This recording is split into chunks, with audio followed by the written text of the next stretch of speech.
All right, folks, are you ready? Grand finale. I have at least one student, former student, in the classroom here, and it feels good, like old times again. What was the last time? 2006? Well, you weren't in the class then, but there was a class then. All right, enough chit-chat here. I'm actually the warm-up act for Morten here, but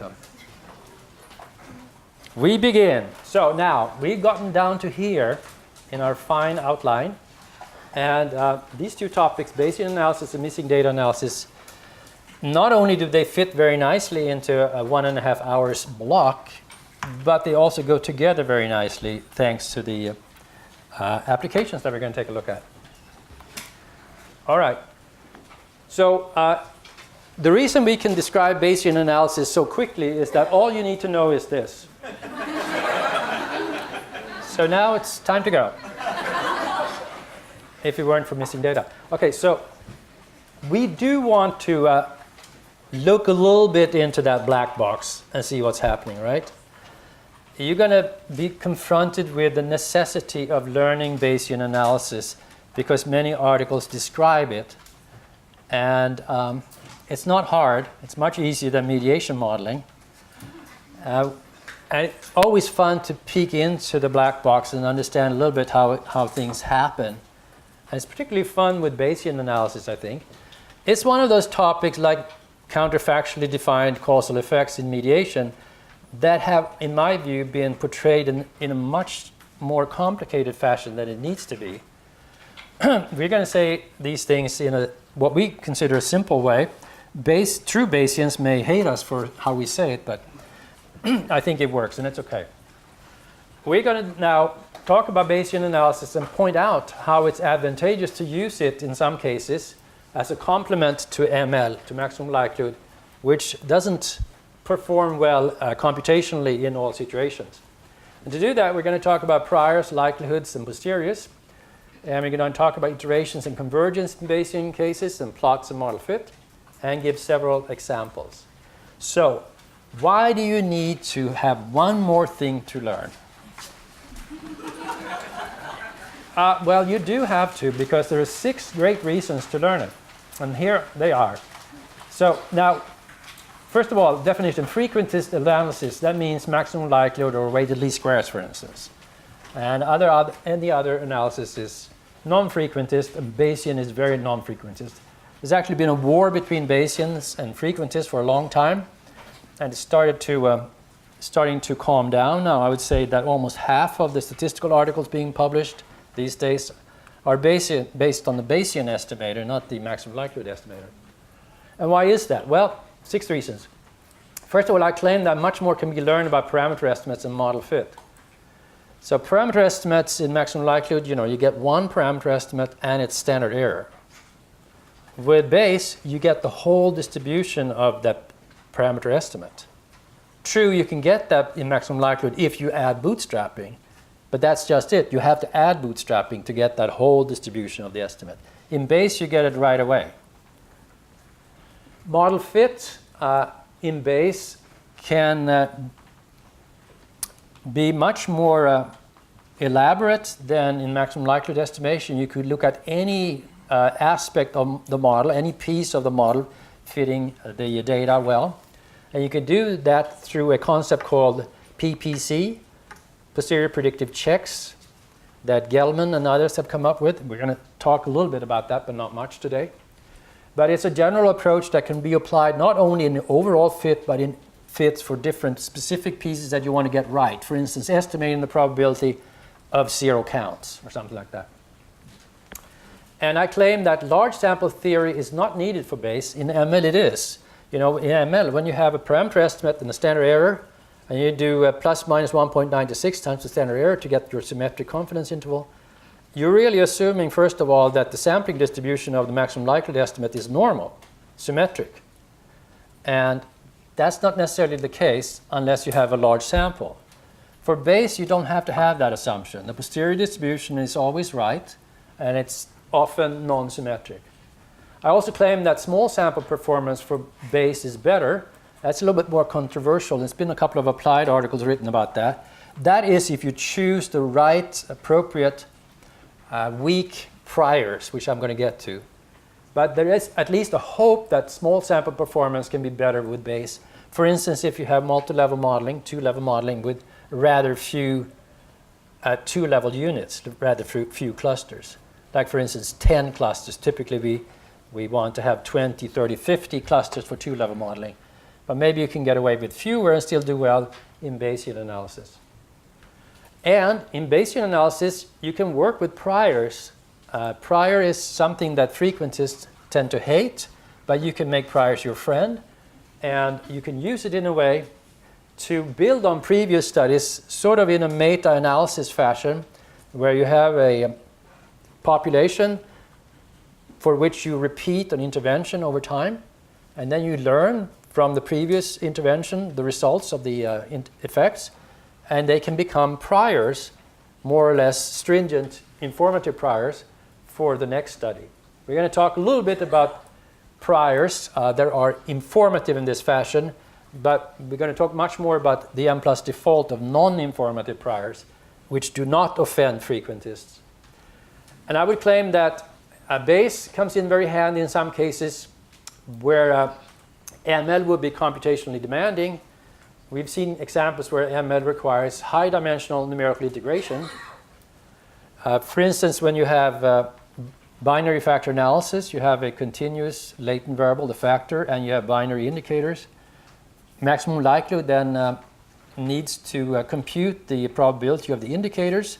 So it collapses, integrates out, remember these terms now, integrates out the factor. So it has to integrate. That's if you have one factor, it's one dimension, it's easy to do computationally.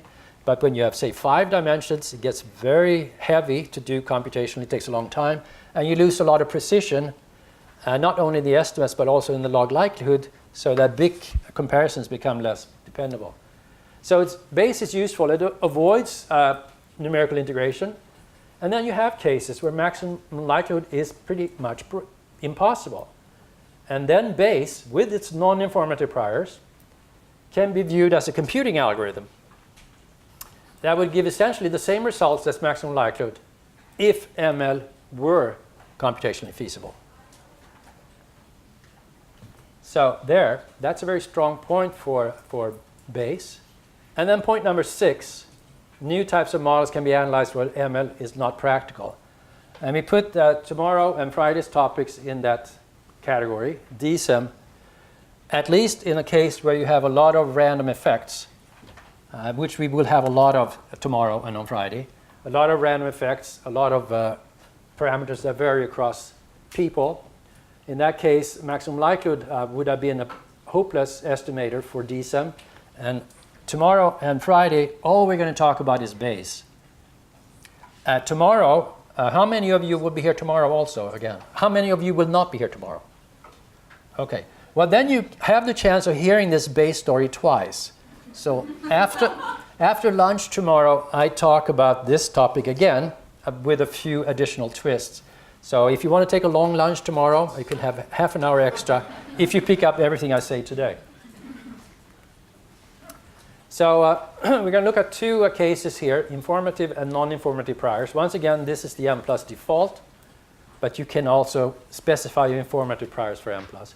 So what you're looking at here is a one parameter on the x-axis. You want to get the parameter estimate. You want to determine where on this x-axis lies the parameter estimate. If you used ML, it would be where the likelihood has its peak. The likelihood describes the data as viewed from the prism of the model.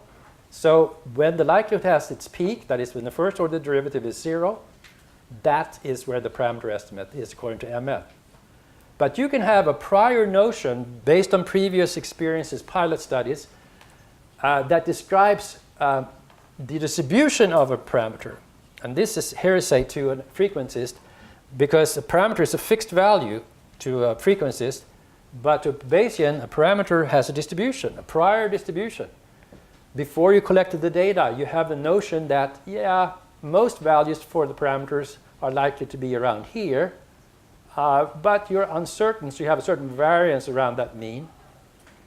So instead of having the maximum likelihood value here, Bayes weighs together the prior and the likelihood to create something called a posterior, in this case the peak lying somewhere in between of the prior peak and the likelihood peak.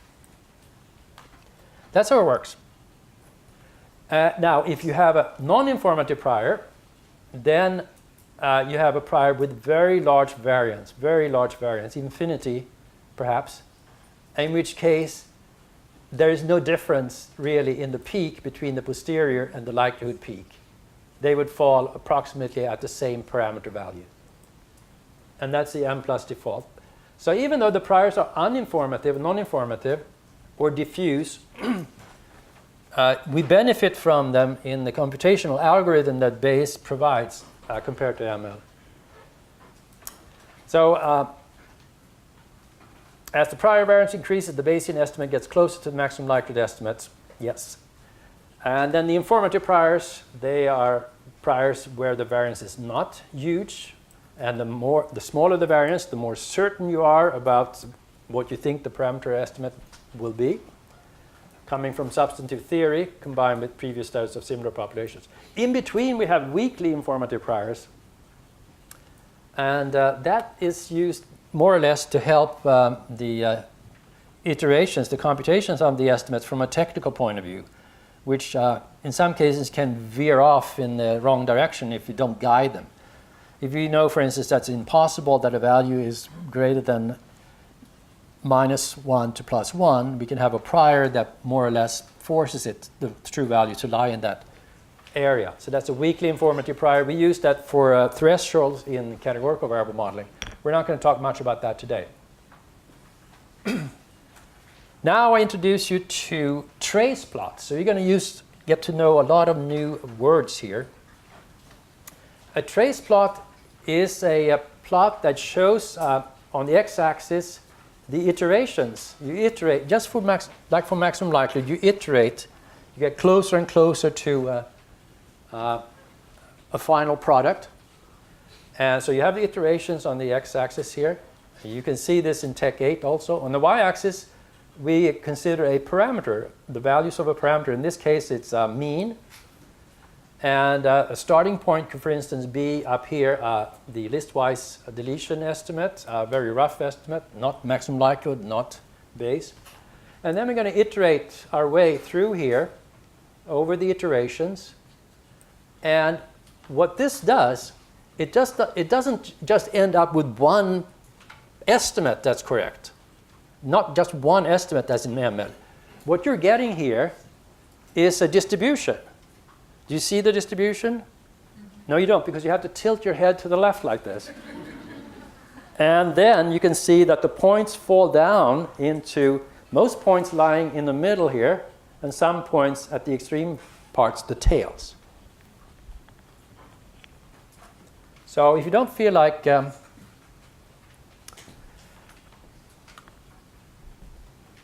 let's see, I have to do this way, right? If you don't feel like tilting your head, you can look at this little movie instead. So here we have a trace plot for two processes, and you have it develops like this. And there are the different iteration points, and then you turn your head. And you don't only get an estimate, but it falls down into a distribution. And that distribution has a mean or a median and confidence intervals, and it's non-symmetric. But if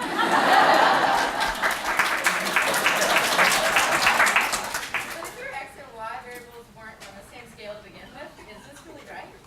Yes, this is right.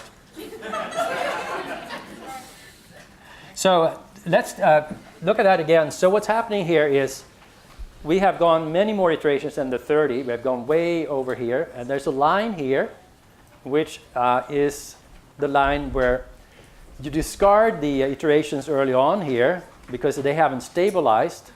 So you only use these iterations, those values, for the posterior distribution. So that's called the burn-in period. So that's automatically discarded by Mplus. So let's play the movie again, but perhaps a little faster.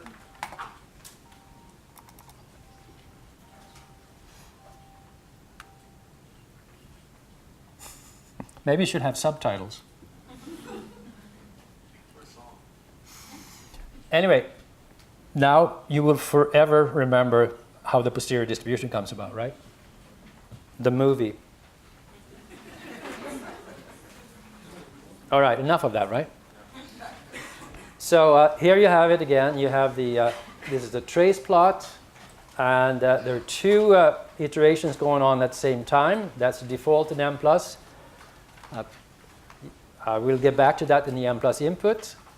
And we throw away these early iterations because the process has not stabilized, and use only the iterations after this burn-in period. To make sure that we have converged, we want a so-called potential scale reduction value close to 1, which means that the between chains, you have two chains, and one blue and one red, I believe, between change variation is small relative to the within chain variation. That makes sense, right? Within change variation is the natural variation over the posterior distribution. But you don't want different chains correspond to different starting points. You don't want the between change variation to be large relative to the within chain variation. You want it to be small.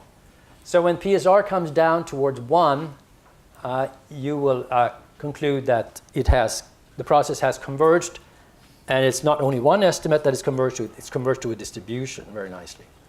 So now there are many other ways to judge convergence, and maybe in the future we'll output the information so we can take it into standard convergence software like CODA, C-O-D-A, Nikki Best and others, connected with the BUGS project in the UK. Who knows? One warning though when you use this in practice, and this is an important warning, you have the PSR, that convergence criterion, which is supposed to go down to 1 for convergence. X-axis is the iterations. We call them MCMC for Markov chain Monte Carlo. That's a particular algorithm for Bayes. So we have a very high PSR value early on, not converged at all, and then it goes down to 1. And sometimes, by mistake, you may stop here. Mplus may stop here unless you forced Mplus to go beyond this, because then PSR goes up again and doesn't calm down until over here with many more iterations than you had over here. So you have to make sure that PSR has been at the value 1 not only a short period, but a long period like that. And here you can see this Tech 8 screening, screen printing. You have the iterations here. We only record every 100th.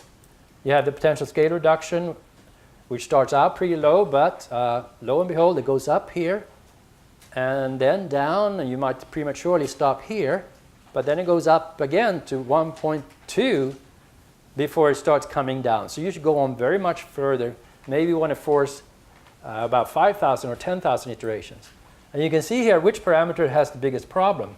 That's always indicative of, or often indicative of, which parameter is hard to nail down. That's a technical term for estimating it well. And you see the time here, again, per iteration, so that you know if you should just go out and have a cup of coffee or take a walk or make it run overnight. Now, the trace plots also show you mixing. Mixing meaning you have a posterior parameter distribution, and you want the iterations to visit, as the Bayesians say, visit every part of this posterior distribution, are up in the tails, everywhere, so the distribution is well described. Good mixing, the trace plot looks like this. Here's the burn-in demarcation again. So it's, some people call it the caterpillar. It's horizontal, zigzagging up and down. This is poor mixing. It looks like there may be two estimates, one low and one high here. And you see this trend, this autocorrelation going like this. You don't want to see this. You want to see that. Try to come up with simple rules here. And then you have a distribution of values for the parameter. And just like in regular statistics, you want the observations, the points in the distribution to be independent, random sample type of thinking. So we record the autocorrelation with lag 1, 2, 3, up to 30 here. And low autocorrelations indicate independence of the draws for the posterior distribution. So this is very good. This is very bad. This is a difficult model, poor mixing. And you may want to skip over some iteration, only record every 10th or every 100th using the so-called thin option, T-H-I-N, thin option, to avoid this, to make this look like that. Although it would be hard in this case. Base posterior distribution looks like this. It doesn't have to be symmetric. We get the whole distribution, so we can easily find the percentiles, the 2.5th and the 97.5th percentile, and therefore we get this 95% interval here, which the Bayesians don't call confidence but credibility intervals. And for most cases, the base distribution will be very similar to what you would have gotten had you been able to, or if you had used ML. This is ML by bootstrapping, and this is base. So you get the same idea here of wanting to see the whole distribution. Speed of base, there was an article in structural equation modeling where they compared, it was moderated mediation, very apropos topic here. And they found that ML with bootstrap and base gave very similar statistical performance. So you don't have to worry that all of your results are going to be different now when you know to do base. In fact, you can just feel more confident about the results when they are so similar. And you can also see which small differences between them you shouldn't pay attention to. That is, the precision with the maximum likelihood estimate, you get a feeling for how precise that is when you do base, and it's not exactly the same. Now, they also compared speed, although that was not in the article, unfortunately, but Mplus was 15 times faster than bugs. And it's faster than other programs like JAGS and STAN 2, I believe. And the reason for base being faster is mainly because TMR programmed it. And he uses Fortran and parallel computing. So they compute each chain in parallel. And large updating blocks, meaning that you, in the iterations, which I haven't described, I'll describe more in technical aspects of that tomorrow, you pair together parameters that may be highly correlated. So it's more complicated, tailor-made code, but that then beats just standard applications of bugs. And also Mplus base is considerably easier to use than, I think, most other base programs. So the advantage over ML is also in informative priors, that you can better reflect substantive theory. But we're not going to talk much about that today, except for having one example of it. So the examples are going to be first a non-informative prior example, and second, an informative prior example. And I think that means that I should be yanked off the stage. Thank you.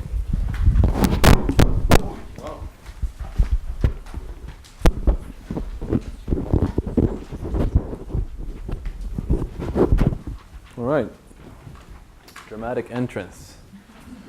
Okay, so we have a mediation model here. And this is the first time we see this example, I think. So what we have here is high school dropout, a binary outcome variable.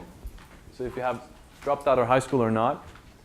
And we have, as a mediator, math 10, which you can think about as some kind of measurement of how well you can attack or handle complicated courses like that, or complicated subjects like that. And we have a lot of covariates, but the one we're going to view as an exposure here is the math in the 7th grade. So we have a mediation model here, and as I said, we had a binary outcome, but we also have missing values on math 10 here, actually. So some missing data here. And actually also on some of the covariates, actually. So we have missing data on the mediator and some of the covariates. All right, so how do we handle this model? Not a lot had changed. We just say that we have a categorical outcome variable, as per usual now. But in the analysis command now, we're going to use the Bayes estimator. So essentially everything we had to do, like Bengt said from the beginning, is to say estimator equals Bayes. But to make it a bit faster, we could say processor equals 2 to make each of these two chains run on one processor each. And then how many Bayesian iterations we want to draw. In this case, we take 20,000 to really make sure. So at least 20,000. So it will make 20,000 iterations, and after 20,000 iterations, it will stop based on the potential scale reduction criterion. So we force it to make a lot first, and then it stops on the convergence criterion. And then in the model linear command, everything is the same here. So we just put our outcome variable, and now we don't have any moderation. So we have int, and then math 10, which is the mediator, and math 7, which is the exposure that we looked at. And we have to specify for what shift in the exposure that we want to see the effect. It's a continuous exposure. But what about the missing data now? So if we look at this model, actually, we can allow for missing values on either high school dropout or math 10, because we have a bivariate outcome here, right? We have two outcomes. So in that case, when you have a bivariate outcome like this, you can have missing on one of them. If you have missing on both the outcomes, we will have to delete that individual. But as long as you have missing on one of them, it's okay. They're both mentioned in the model here. But the missingness on the covariates are not handled here. So we'll not handle this in this model. We'll get back to the exact same example in the missing data section and handle that as well. So for now, we will listwise delete the individuals that have missing on some of the covariates. So the missingness is implicitly handled for the mediator here, since we mentioned it. And we have a bivariate algorithm. And here is the posterior distribution. So we have the indirect effect here. So we get a posterior distribution also for the indirect effect now. And you can see here that we have a non-symmetrical confidence interval, skew. Not that skew, but somewhat skew. And the mean estimate here is 0.01. And this is a probability, right? So if we go back to what we're looking at here, if the math 7 shifts one standard deviation, then the probability of a high school dropout via the shift in math 10 due to the exposure shift is only around 1%. So it's on the probability scale here, right? And you can see that the mean and the median is pretty close to each other.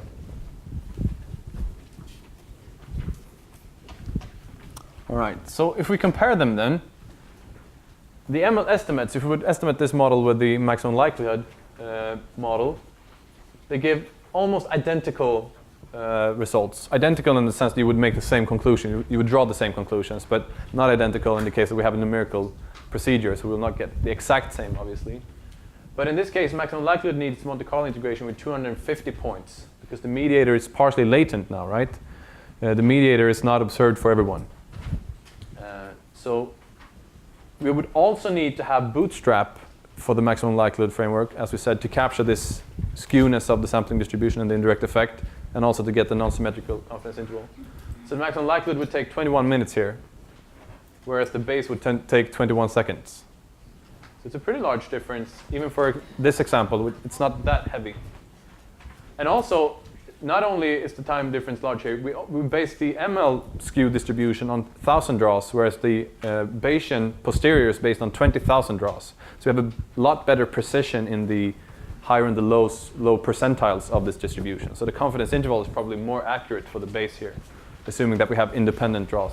That the autocorrelation is low between each draw. All right, but that is only one of the neat things about Bayes, that it goes really fast and you get the skew distribution and the non-symmetrical confidence interval right away. The second part is that you can include previous knowledge. So we're going to look at this example now. It's a mediation model with only continuous variables, except the treatment variable, which is exposure to a randomized experiment. It's an intervention. And the intervention in this case is information about eating healthy, how good it is for you to eat fruit and stuff like that. And the mediator is a changing knowledge of the benefits of healthy eating. So how much more you have learned about how good it is for you to eat healthy. And finally, the outcome is reported healthy eating. So can the information change your knowledge is one question. And the other question is, can the information change your behavior? You can think about cigarettes. everyone knows that it's bad to smoke, but some people still do it. So changing the knowledge and changing the behavior is not the same thing. Is that self-reported healthy eating or other reported healthy eating? Self-reported. Self-reported dependent variable. Yes. But now it turns out that it's been a previous study on this. So actually, there's a study showing that the slope of the mediator, change in knowledge, regressed on this intervention, has a distribution, a sampling distribution with the normal distribution with a mean of 0.35 and a variance of 0.04. And we also have results on where it comes to the reported healthy eating regressed on the mediator, I call it B here, that it has a normal distribution, the sampling distribution, with a mean of 0.1 and a variance of 0.01. And actually that's not really true because we have increased this variance 4 times, larger than what we observed in this previous study. And when you think about the variance of the priors, you can kind of think about them as weights. So if you increase the variance for a prior, you will give the prior information less weight as compared to the likelihood and the data that we have collected for this study. And I would say that it's always okay to increase the variance. That would only make the weight of the prior less. So you could do that arbitrarily, like 4 times here. That would only say that I don't want to over trust the previous results here. So that's okay. I'm just including less previous information. However, if I would make it smaller, then I would kind of mess it up in another way. That would be a lot worse in the sense of making the results being what I want or being accused for stuff like that. So with a smaller sample also, the prior has a larger effect. So you have kind of the weight of the data is the sample size. If you have a very large sample size, it won't matter what prior you have. The data will overrule that. And if you have a small variance of the prior, it will have a larger weight. So you can kind of look at them as the 2 different weights, the sample size of the data you have now and the variance of the prior. So how do you specify this then? You put up your model as usual.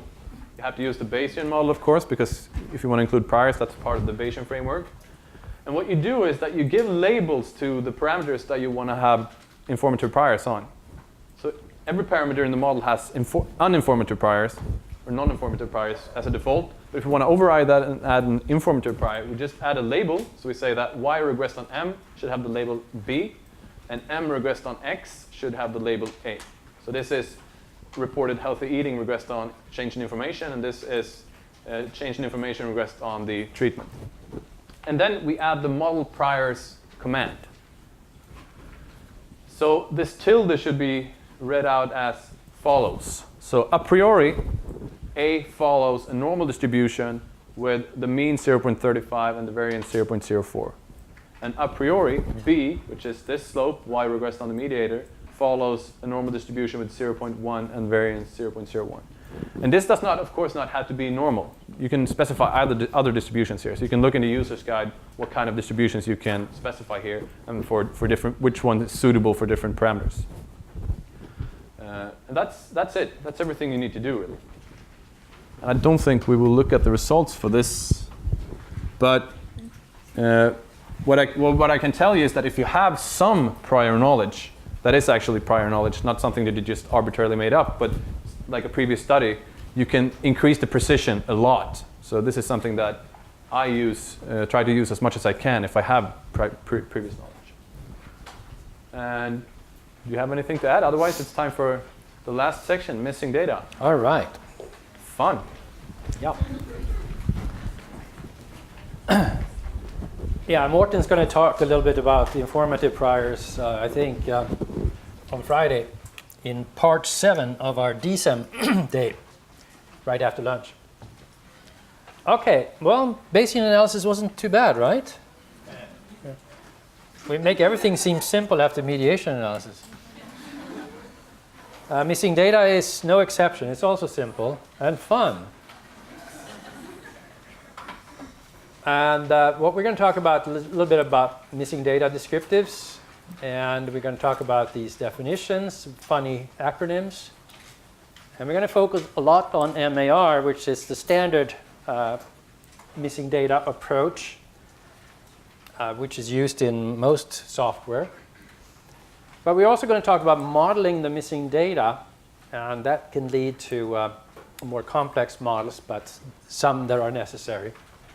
We're not going to say anything about multiple imputation today. It's in the book briefly.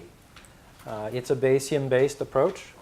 One advantage is that the analysis can use variables not in the model, but only used for the imputation part. That is, imputation meaning generating values for the missing data points. Disadvantage, at least in Mplus and most other software, is that the later analysis options are quite limited. For instance, if you want to look at chi-square difference tests, or I can't think about any good examples, but you quickly get stopped by limited later analysis options if you take the multiple imputation approach.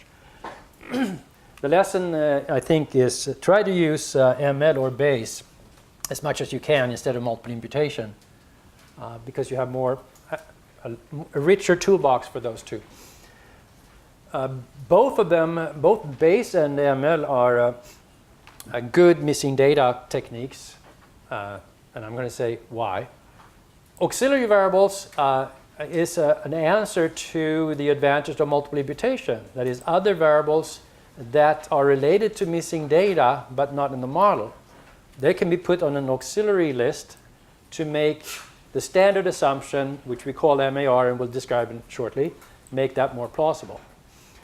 We're going to focus a lot on missing on covariates as well, because that's a really important topic, I think, and one that's treated a little bit too casually these days. And it's very common. So the bottom line here now, before you get exhausted, is that you should choose ML or Bayes estimation. ML or Bayes, the way it's implemented in Mplus is that it uses this standard assumption of MAR, and you don't need to do anything but give the missing data flag in the input. Say what flag you have for missing data. So both ML and Bayes use all available data, even if a person has only data on one variable, for instance, and that's the optimal approach. ML is sometimes called FIML, full information maximum likelihood. I don't know why that term became so popular. I think it's a bad term. It's sort of full versus marginal, full versus conditional ML. It should, instead of FIML, simply be called ML under MAR. And it's not only for continuous outcomes, which some people think, but it's for any of the outcomes that we talked about this morning. Categorical count, and sensor. Turns out that Bayes is advantageous when you are missing on binary covariates that you can't assume normality for.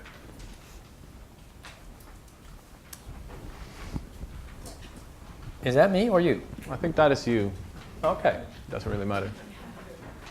So let's take this classic example again from Baltimore, the mediation model for aggressive disruptive behavior in the classroom. So you have school removal, you have aggression in grade 5, randomized treatment control binary variable, and the covariate, the control variable, pre-intervention aggression. In this case, we're going to, for simplicity, just treat the remove variable not as a count, but as a continuous variable. So now the question is, how is the analysis affected if we have missing data on the outcome, on the mediator, and on the control variables? In this case, we have one. And I set up the ball for you to kick off. Thank you. Well, all right, so first we're going to look at some very important information that you get if you ask for the missing data patterns. So this is a very informative piece of the output, so I'm going to talk a bit about it and what you can learn from it. So the first part here is the missing data patterns. And I want you to note it here that the X means not missing. So we have 1, 2, 3, 4 different missing data patterns here. So the first pattern is people that has not missing on the treatment, the remove, AG1 and AG5. So they have missing on none of the variables. So they have complete data. So it's not really a missing data pattern, or it's a pattern. They don't have any missingness. The second pattern is individuals that has observed values, so not missing on the treatment, the remove, and the baseline regression, but they have missing on AG5, which was the mediator here, right? And the third pattern is individuals having missing on the baseline regression, but not on the mediator AG5 aggression. And the fourth and the last pattern is people that has observed values on the treatment and on the outcome, but not on the baseline aggression or the mediator aggression 5. So So we have 4 different patterns here. So the next kind of question, or the next thing we want to know is how many individuals belong to these different patterns. It could be only 1 or 2 here, or if everyone is here, or almost everyone is here, it's really bad. So we can look at the frequency, which is the next part. So there we can see how large part of the sample, or not part, how many individuals, the frequency of the individuals in the samples that belong to different patterns. So 250 of this, around, I guess, 450 or something, individuals belong to the first pattern. So they have no missing data, and that's good. I mean, optimally, all of them would be here. And then we have actually 142 in the second pattern.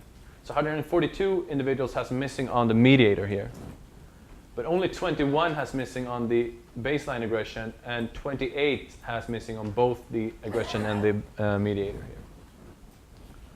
And then, so that's useful information. So now we have an idea of how the allocation to the different patterns look. So now the third and last thing we're going to look at here is the covariance coverage. So this is essentially proportions of the sample that was used for the estimation of the different parameters in the covariance matrix here. So as you can see, no one has missing on the TX or the remove. They're observed for all the 4 groups here. So everyone has observed values for the TX and the remove, which means that the variance of TX and the variance of remove are based on the full sample. And also the covariance between these two, because all of them are observed, so also the covariance is 100% observed. If you compare that to the covariance between aggression 5 and aggression 1, so this value, you see that people have missing on aggression 5 and aggression 1 in either only on aggression 5 and aggression 1 or both. So it ends up being that the covariance between aggression 1 and aggression 5 only uses 56.7% of the total sample. So that's a pretty low, actually, maybe too low. But so we should keep an eye out for that. And what would that affect? Well, if we look at the model diagram, the covariance between AG5 and AG1 is very important for this slope, right? So it might affect the quality of the estimation of that slope. So what parameter is well and not so well estimated here might affect different parts of the models. So it might be worse for us if it's a parameter that we're really interested in, for example. All right, so the types of missingness then. So we have 3 types of missingness that we're going to talk about. The missing completely at random, MCAR or MCR. And we have the MAR, missing at random, and we have finally the non-missing at random, NMAR.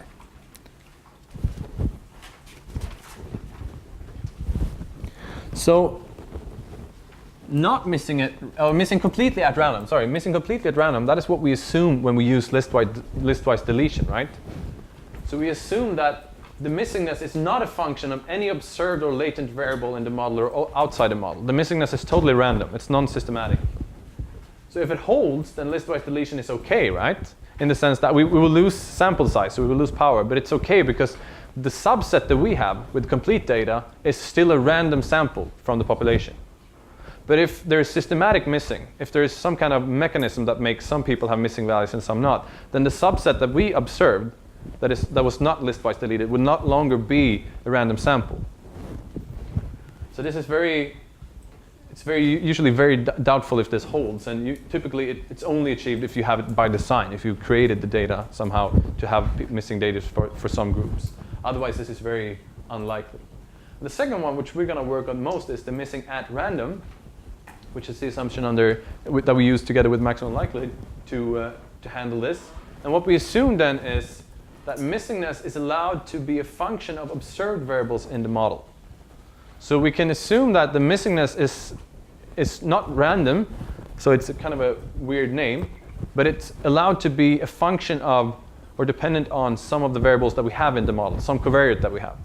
So if missingness, if only young people are missing, for example, or you're more likely to have missing values if you're young, then if we include the age variable, then we have kind of controlled for that. So we have fulfilled this. So this is the standard assumption. However, it's not possible to test if it holds, which is a problem. So this is something that you also kind of have to argue about back and forth. And we will look at not a way to test it, but at least see if it's plausible in some sense. And finally, we have the NMAR, not missing at random. So the missingness is a function of variables that we do not have in the model. So say that it depends on age and we haven't measured age. Then that's a very large problem. And there are ways to handle this, and the book talks about a few of them. We will not cover them now, but it will lead to kind of more complex situations.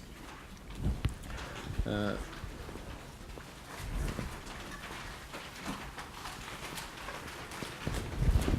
right. So how can we check missingness then? Well, we can do it with respect to a key variable.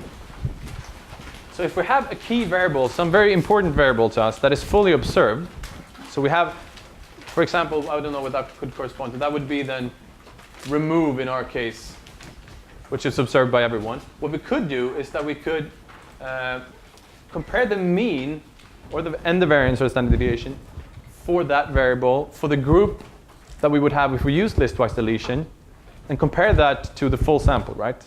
Because we have observed the value of this variable for everyone, so we can compare the subset that we would get from list-wise deletion with the full sample.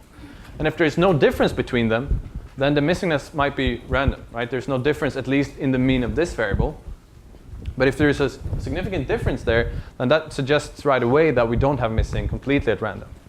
Because the group that we include if we use the list-wise deletion does not have the same mean of this key variable as the group we would include if we use the full sample. So that's one way to check it. Another way is to look at predictors of missingness on the key variable. So you could do a logit or a probit regression for a binary missing data indicator. So you could create a dummy variable coded as missing or not missing, and then you could try to predict the missingness. So you could try to predict if an individual has a missing value or not on some covariates. So you could include then gender or age or whatever I was talking about before, and see if it has a significant effect on whether or not you have a missing value on a specific variable. So that would be for one variable then. So for example, we could take the mediator here and see if we can predict if you will have a missing value or not, or your likelihood of having a missing value or not, based on the covariates that we have. And then we can think about if we need to add control variables in that model that we don't include in the model that we're interested in. We could add a lot of other covariates. Because essentially, if we can find any covariate that has a significant effect on whether or not you have a missing value, then it's not missing at random anymore. It's a systematic missingness. We can predict it. And finally, we can look at the with respect to models, we can compare key parameter and estimates standard errors for different subsets. If we can fit the model fit some kind of model with or without the assumption, we can see how and with the list-wise deletion or under MAR, including stuff, we can compare different parameters and see if they change depending on which method we use, kind of. And that would indicate that at least we don't have missing completely at random. All right, so let's try to predict then the missingness in the mediator, AG5. We're going to do it in two ways. So first we're going to use, let's start by how we create this dummy variable for missingness, right? So what you do when you specify an Mplus, if you have a missing value, you say missing equals and then some flag that you used in your data set, like 99 or 9999 or whatever is popular these days. And however, when Mplus reads that in, it will internally use another type of flag for that. So it will be an internal representation of missingness that is not your flag, it's something else. And the way that you can find that or require that is to use the underline missing. So the underline missing, that's the internal representation for missingness in Mplus. So underlying missing, that's the internal representation for a missing value. So what we say here is that we want to create a variable that is called missing. So if AG5, the mediator, is equal to underline missing, so the flag of missingness, then the missing variable that we create should be equal to 1. So the binary variable should be equal to 1. Else it should be equal to 0. So we have found out here which one has missing on the AG5 variable, and then we give them the value. This is the value of 1. And then in this case, we will use a logistic regression. We don't say what link we use, and the default for maximum likelihood is logistic regression. like Bengt said. So we simply regress then missingness on the treatment, AG1, and also an additional covariate, black, so ethnicity. So that's one way of doing it. But then you could think about maybe adding AG5 as a predictor. So you could use the mediator as a predictor of the missingness on AG5, on the mediator. So that becomes a little bit more complex, and that's for several reasons. So since AG5 now is in this model of the missingness in AG5, it's a predictor. It's a partly latent predictor, right? It's not observed for everyone. That's why we do this to begin with. We have missing data on this one. So what we have to do is we have to bring AG5 into the model, as we say in the Mplus language. We bring it into the model, make it a semi-dependent model, a variable in that sense, model its distribution. But then we have to bring all the covariates into the model. And why is that? Well, that's because if we bring only one of them into the model, then the covariance between the one that we brought into the model and the other covariates will be assumed to 0. It will be implicitly fixed at 0. So in this case, if we would bring only AG5 into the model, which is the only one has missing data, then the covariance between AG1TX, AG5TX, AG5, AG1, and AG5 black would be implicitly set to 0. And that's an unreasonable assumption, so we don't want to do that. So what we have to do then is bring every covariate into the model.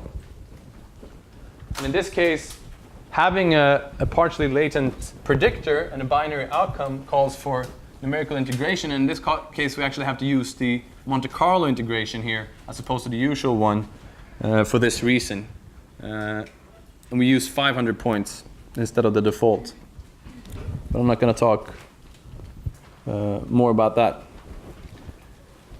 So we have two different ways here. And actually, in this case, it turns out that the only significant predictor of missingness was black. So AG5 was not a significant predictor.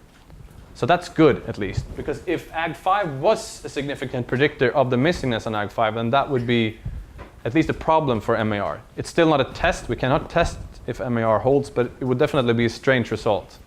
So then we might have to consider non-missing at random models instead. But now the only significant one was black. So that means that we don't have missing completely at random, right? There's systematic missingness due to whether or not you're black. And actually in this case, the reason for this is that black is correlated with socioeconomic status and mobility.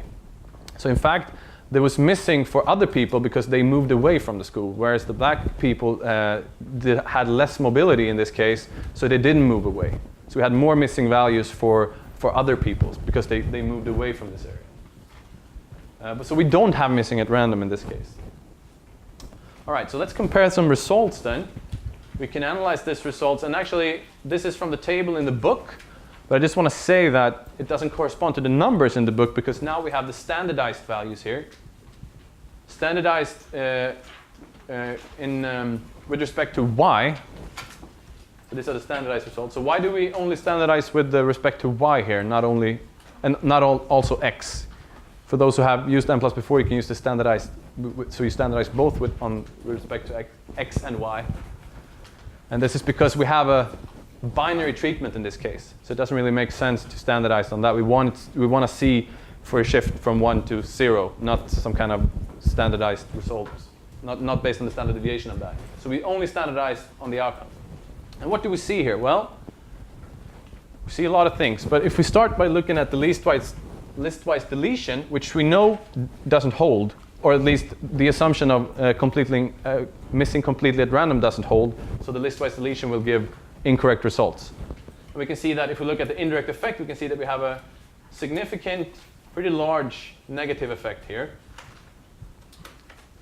So I have to remind myself what we're looking at here. We're looking at, so this is a treatment effect for being removed from high school.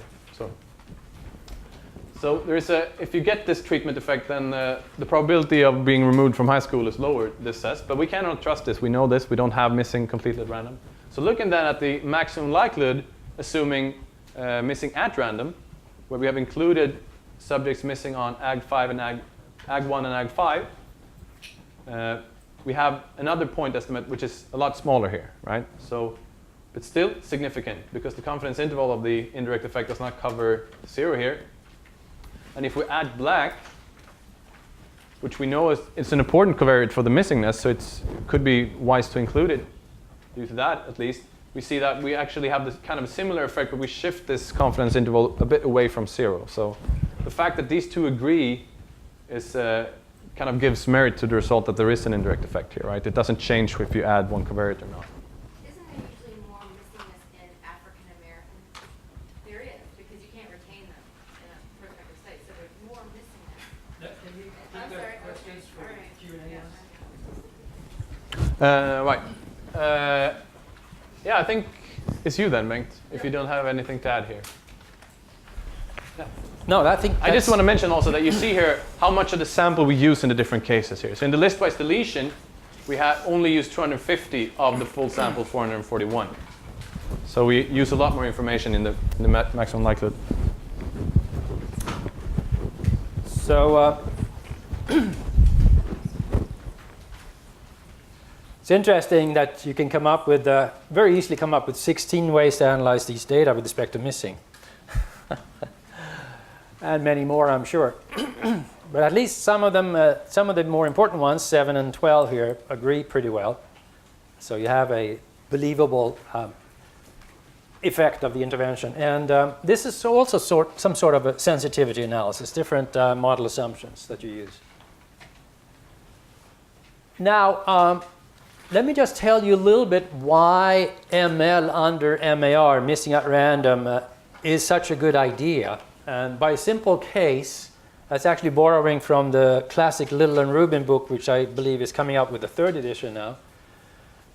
Let's take a case of bivariate two variables here, and where we have one group that have observed data on both variables and one group that have missing data on y2. And we want to estimate the mean and the variance of y2 here. Let's say that the goal is the mean and the variance of y2. And we're going to see how maximum likelihood changes the estimates that listwise deletion would give and why it changes it. So you have a situation here where you have y1 on the x-axis and y2 on the y-axis. And we assume for this example that we have a positive relationship between them, positive correlation. And that the people who have missing data on y2 tend to be people who have low values on y1. You see this broken wavy line here. Below that fuzzy cutoff are the people who tend to have missing data on y2. And they tend to have a lower score on y2 because of the positive relationship here. Now, if you then look at how ML uses this information, the interesting thing is that when you estimate the mean and the variance of y2 of this variable, it is useful to use information on y1 for those who have missing on y2.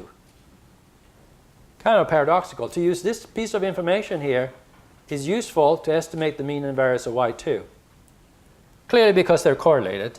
Y1 values say something about the likely y2 values. So this is how it works. You have asterisks on some quantities here. Asterisks denote the complete data listwise estimates. That is, asterisks correspond to estimates that you get from this top group, the high scorers, NH scorers on y1. So if you want the mean for y2, this is the listwise present estimate. That is the people who are in this group up here. Their mean on y2. But you also have a correction factor, the second term. And the same thing for the variance. You have the listwise estimate and the correction factor. The correction factors, they are what ML under MAR does to the estimate. In this case, the correction factor is, you have to figure out if it's positive or negative, if it adds to or subtracts from the listwise. So what do you say here? Mean of y1, that is using everybody. Mean of y1 for those who don't have missing on y2, well, they're the people up here. So this mean is higher So this mean is higher, which implies that this difference is negative. And beta is positive, so the adjustment will be negative. So the listwise present estimate of the mean of y2 is too high. You can see the distribution for y2, it's too high. And we want to reduce it by a factor based on the regression coefficient and the difference in these two mean estimates. Magic, right? It does the right thing so beautifully. It just knows. Same thing for the, or analogously for the variance. Listwise present, this term is positive, but what is this term? The variance for y1 for everyone, you can look here maybe, versus the variance for y1 among those who don't have missing data here, namely in the high group. That variance, this variance, is lower than the full variance. So this term is positive. So the variance adjustment will be increasing the listwise for y2, which makes sense, right? Instead of just using the high here, we want a bigger variance covering everybody. But then your sample size for African Americans is lower, correct, than everyone else? Can we wait with that? Sorry, yeah. So there's the magic of MAR under ML, and the predictor of missingness here is a y1, for which we have no missing data. So you see then that the missing is not completely random, but is MAR, the misnomer. It is predicted by the y1 variable.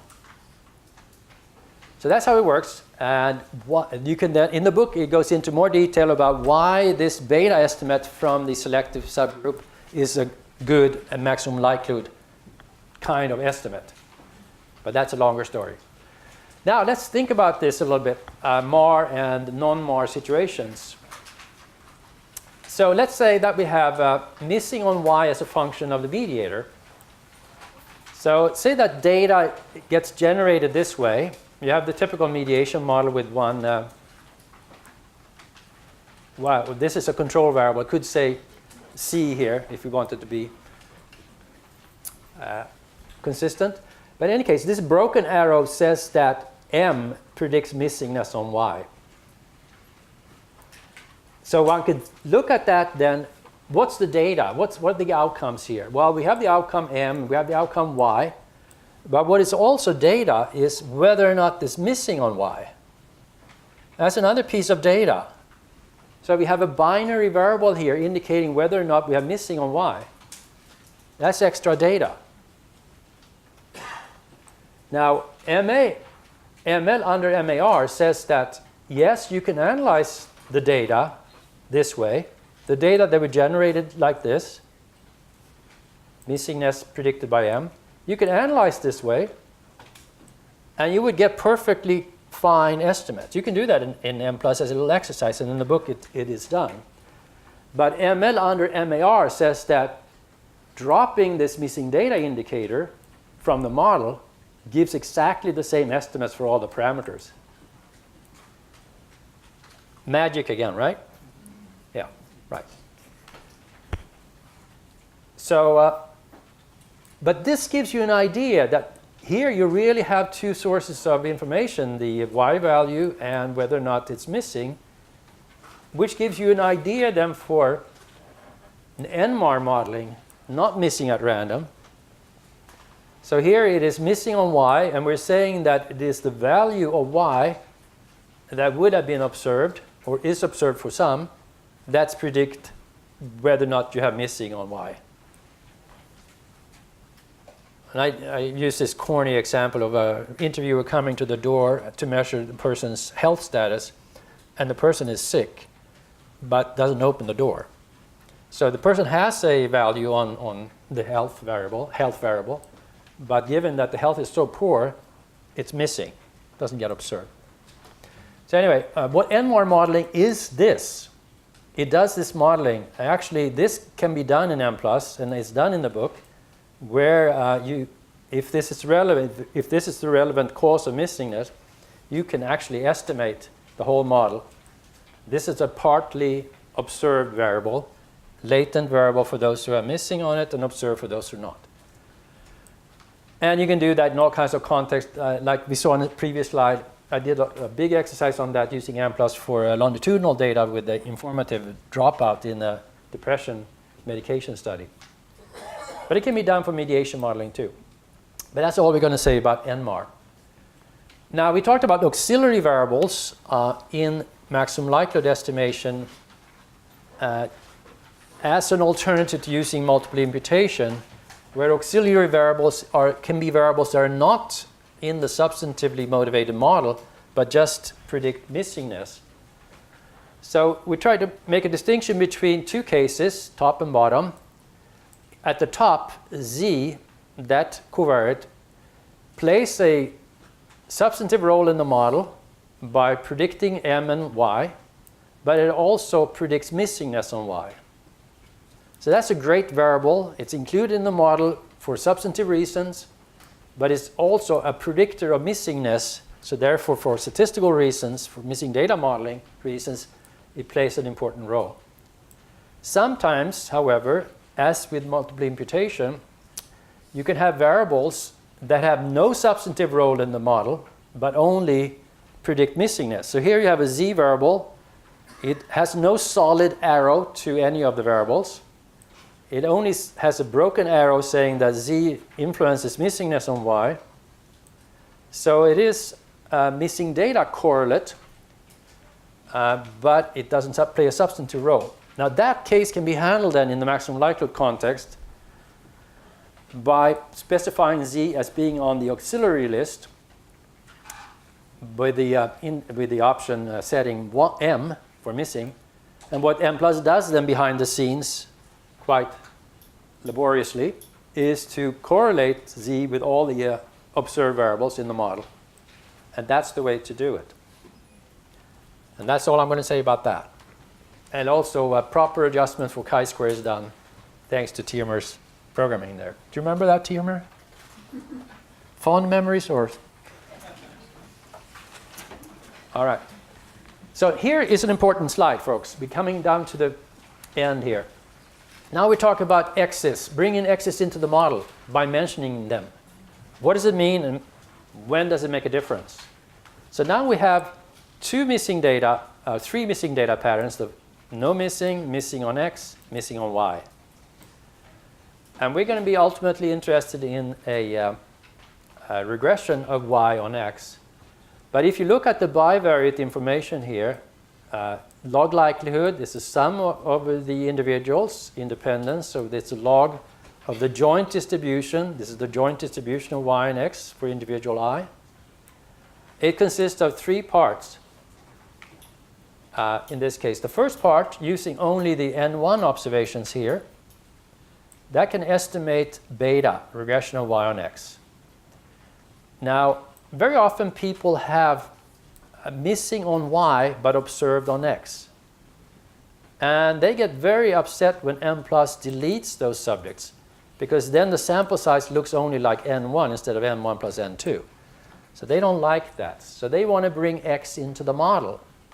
And therefore, they mention something about X in the model, and it becomes essentially a part of the model.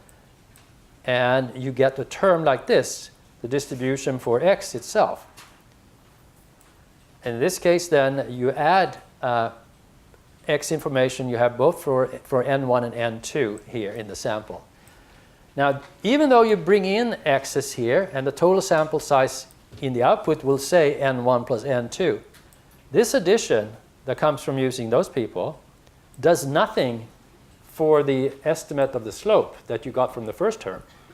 If you bring that in, bring those people in by mentioning X parameters, you get the same slope estimates, same standard error estimates. It's just cosmetics. Cosmetics in the sense your sample size looks more impressive, but it's really, you're fooling the reviewer a little bit. What does help the slope is if you have this case, observe Y missing X and bring X into the model. Because then you get that extra piece of information, which is the distribution of Y. And Y contains parameters the mean of y and the variance of y is a function of the slope, right? Mean is beta times the mean of x. The variance is beta squared variance of x plus the residual variance. So parameters including beta are included here, and therefore when you bring those people in, the slope will change. So here you have the summary of what I just said. So these kinds of people are important. Those kinds of people, less important. But there's a danger of bringing x's into the model that we see more and more now in Mplus support and Mplus discussion. The problem is it's too easy. Too easy. And the problem is that often you have a very large amount of missing on x's. We see coverage of like 40%, 20%, so 80% missing. But they just do this. They bring x's in and then everything looks like it's fine, you get that high sample size. But that's too much reliance on the model assumptions relative to the data, particularly too much reliance on normality assumptions in the missing data handling. So I think editors of journals should be forcing people to report what the coverage is, so people can't hide that under the rug, carpet or whatever. So normality assumption for x is not always realistic or good enough. Binary x's can be treated as binary, certainly. And chapter 10 has a simulation study showing the benefit of using Bayes with binary covariates. I think that's back to you for a final example. Yeah. Thank you.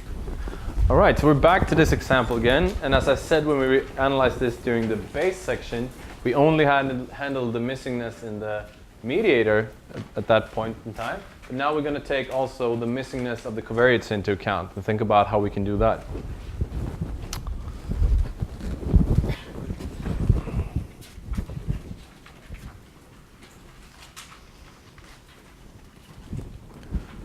Well, like we saw before when we looked at the coverage for some of these variables, some of them had maybe too low. And maybe we didn't look at this. Maybe I just looked at it myself. Some of these might have too low coverage, actually, for this to really make sense. So again, you have to separate these examples from what's good practice, of course. This is just showing how you can handle this.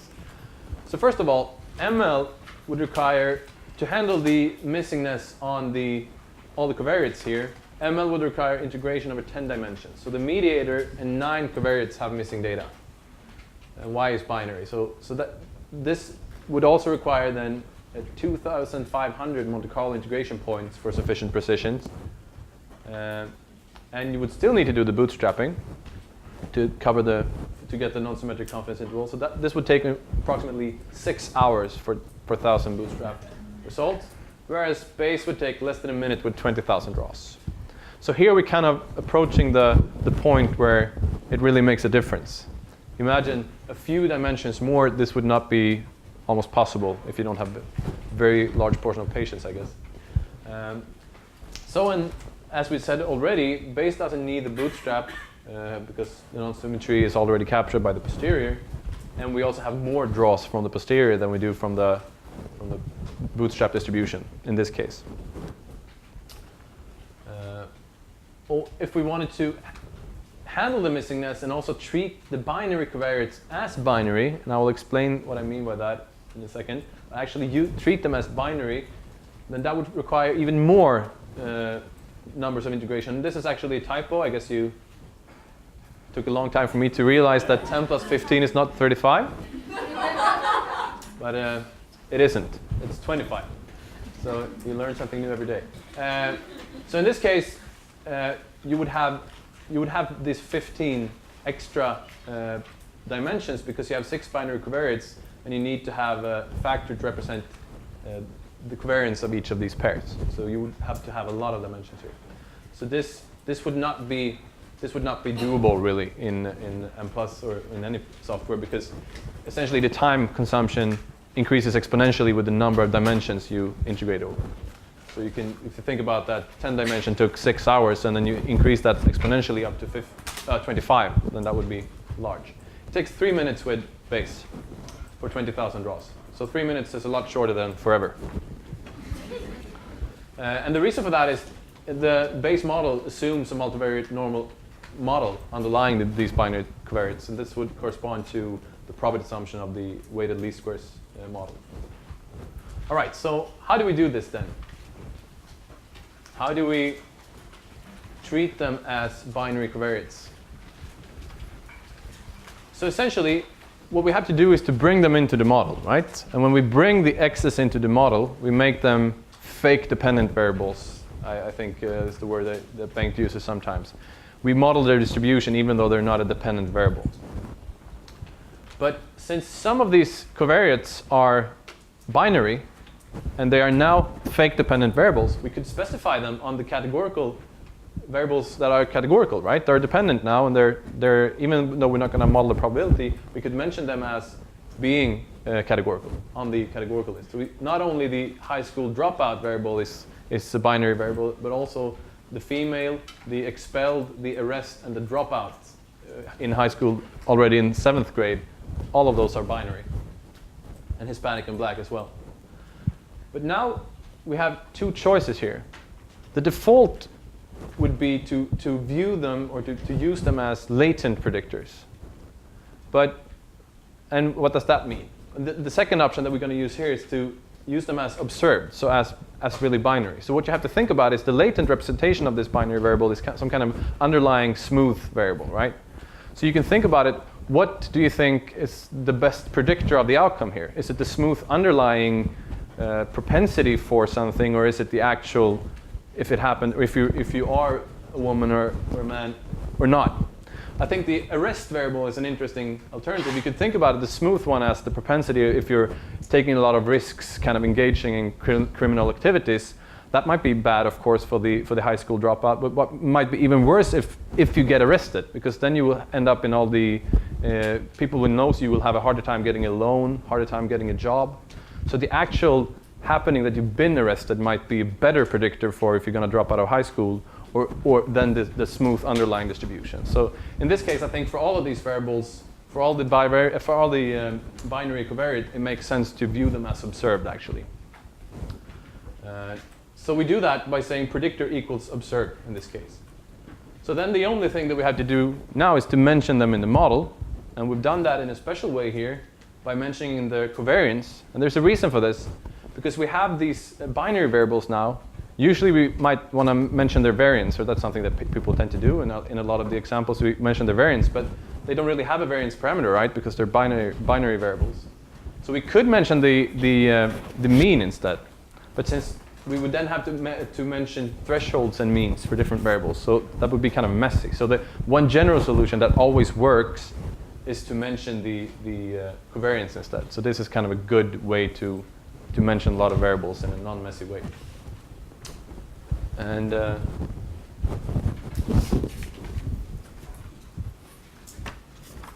don't think I have anything more to say, which kind of brings us to the end, I guess. Yeah, and I think this is a good closing example, because it brings together having a binary dependent variable in the regression, combining that with mediation analysis, combining that with Bayesian analysis, and combining with missing data. So it has everything in it.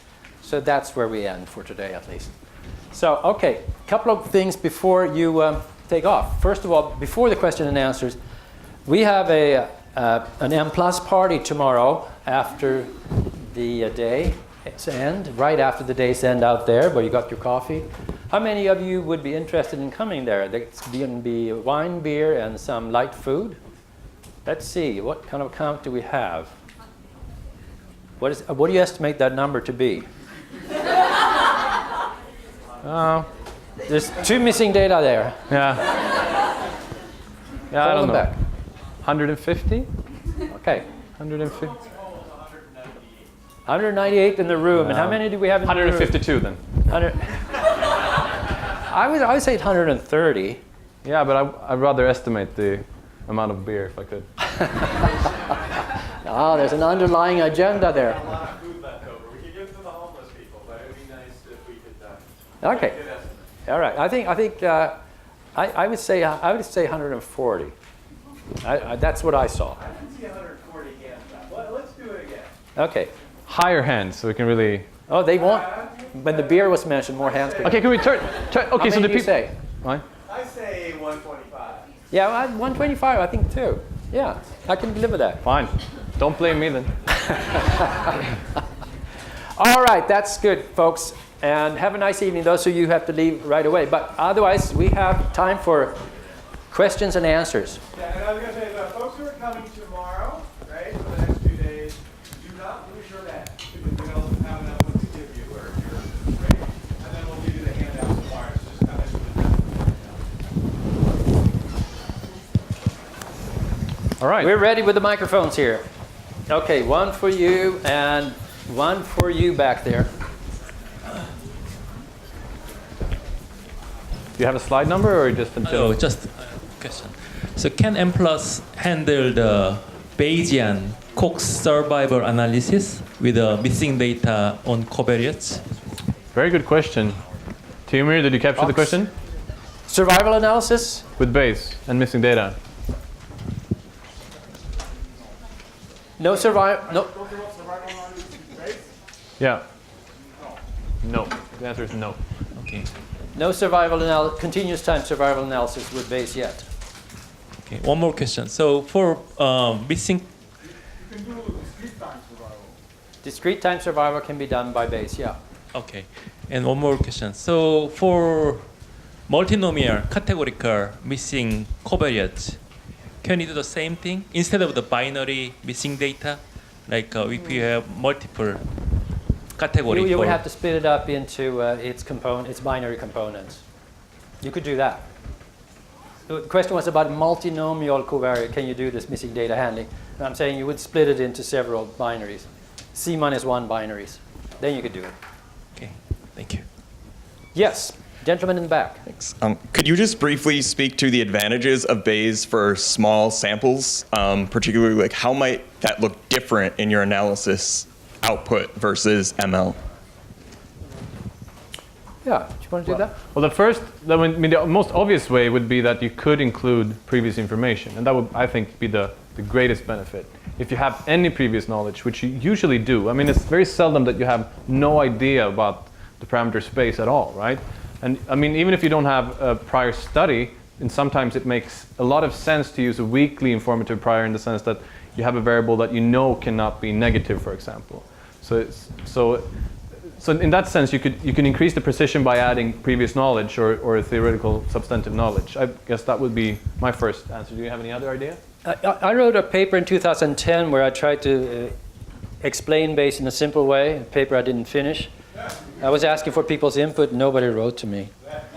But anyway, so there I went through the two-level case and tried different priors, simulating data. And there's a little discussion there that might be useful, how to use priors to weak priors to improve the results a little bit with small number of clusters. But that's the advantage, right, for small samples, that you can include prior information. Yeah. But there you see how it's done and how it plays out. All right, more questions? If your actual sample size is n equals 2500, you can do 4 towards CFA, right? If the actual sample size is 2,500, you don't have to do any bootstrapping because you can still do CFA? You have 2500 Well, you still want to do bootstrapping to get the distribution of a parameter estimate, like an indirect effect. Even for large samples, it may be skewed. But if you have 3 data collectors on n equals 2500. They can't hear you. If you have 3 data collection points on n equals 2500, then you really don't need to bootstrap, do you? Because you have actual data. Yeah, the bootstrapping is to improve the standard Well, I know errors and the that. I know that. CIs. I guess I'm trying to get at what is the optimal sample size if you have a large sample size on which you have already collected data and you don't need to bootstrap. No, that's No, that's not. that's not how frequent. bootstrapping. That's not the. Yeah, okay. All right. Okay. Yeah. Asymptotically, then increases to infinity, the distribution is normal, so the confidence intervals are symmetric. Yeah. In some of these examples, when you have product of parameters, it's easy to get non-symmetric distribution even for 2,500. Now for 25,000, maybe not. So what Timur is saying that if you increase the sample size, there's less of a need to do bootstrapping in the sense that So even the indirect effect, even for binary outcomes, becomes more symmetric. But it's a slow process getting to that. Yeah, it's not very clear what the N is. Yeah, you don't know how big n has to be for you not to have to do bootstrapping. But again, with Bayes, you don't have to. So you look like you want to ask a question. Do we have a microphone over there? Can you use Bayes for latent class analysis? Yes, you can. We have this. We have that actually. Topic 9, the handout and the short course. Video rather, from this very room. Topic 9, second version, the most recent version, June 2011. I remember it well. Stop me at any time. The thing with Bayes and mixtures, though, is the issue of label switching, which means that if you don't take precautions, this Bayesian iterative process may jump between different kinds of, it will sometimes call latent class 1, it will call latent class 1, but in another iteration it will turn to latent class 2. So you're blending two things. But there are ways to get around that that we describe in that video. Can I add something that this is another example? Yeah, but then let's have you have a microphone. Well, this is the other example where you have models that are not available in the ML framework. So, for example, you can have mixtures of multivariate product. So that's only available with Bayes, and it's not possible with ML. So that's another example as DSEM. Yeah, good. Can you have your microphone? Okay, you got your own. Way to go. Convenient. I should have just brought one. Yeah. I wanted to, on slide 165, you mentioned the recommendation to report coverage. 155? 165. 165, okay. I don't know if it's actually on the slide, but it was something that was mentioned while we were. I remember it. Yeah. What exactly do you recommend reporting? In the past, I've been on papers where we just report the bivariate estimate with the lowest coverage. I would recommend publishing in the covariance coverage table. If you go to that slide, Morten. Whatever it is. There. There. I would at least do this. Yeah. Very honest Super. reporting. So you would actually just go ahead and report the whole covariance Yeah. coverage table. Perfect. Thank you. I think editors should call for that. I would agree. There is so much missing data, particularly for covariates, And this is a good way also seeing where in the model it might have the largest impact. Yes. Microphone here. It's coming.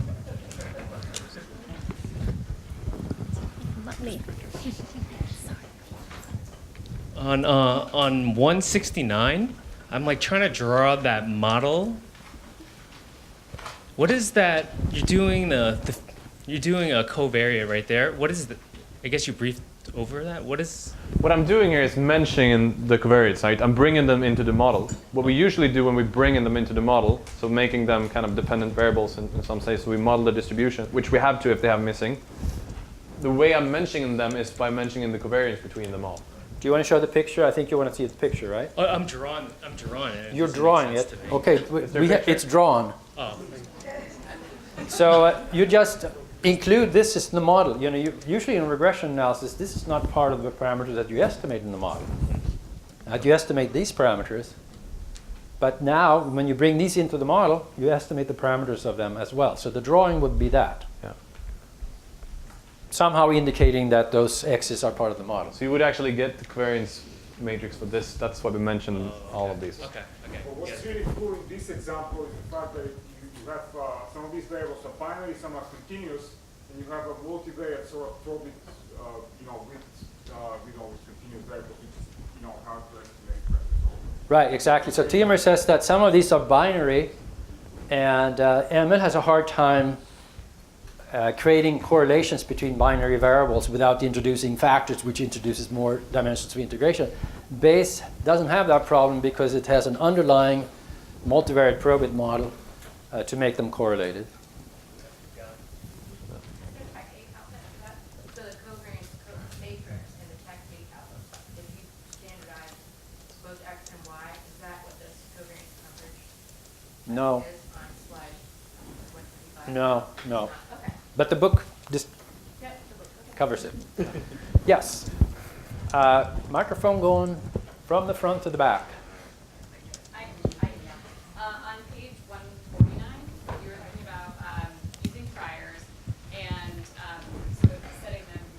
You said you Made them 4 times larger than the observed. Had you pick 4, you said you can make them larger. What's a good rule of thumb? How do you even know where to start with that? Well, it's a good question. But as I said, it's always okay to make them larger in the sense that you're only excluding information that you have. So you have information, just giving it less weight. And the rule of thumb, I don't have a rule of thumb. I don't know if Bengt knows why they chose. I don't know who chose it, but 4 times larger in this case.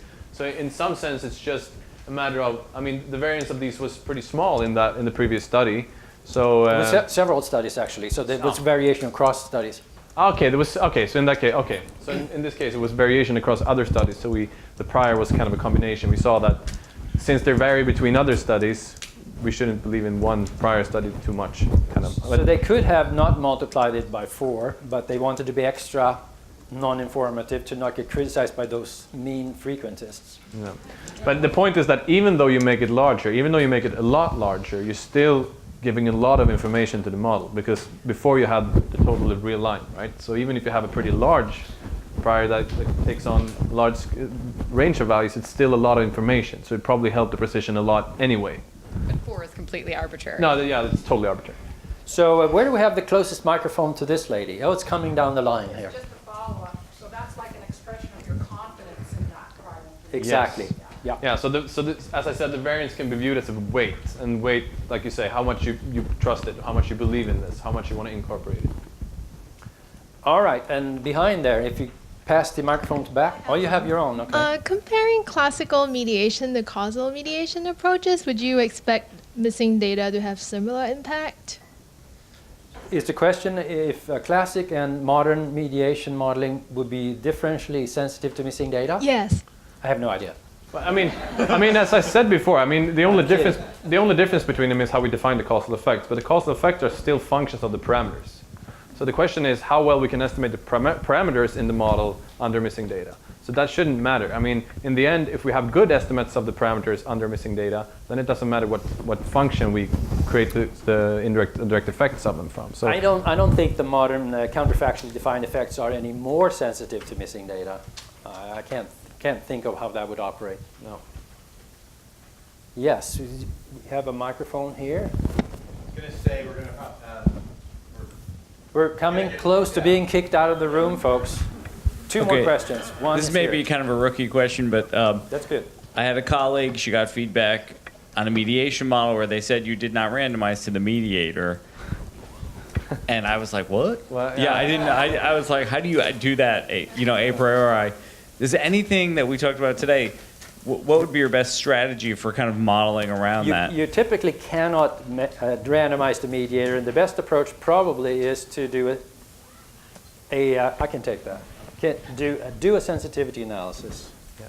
That's probably your best bet.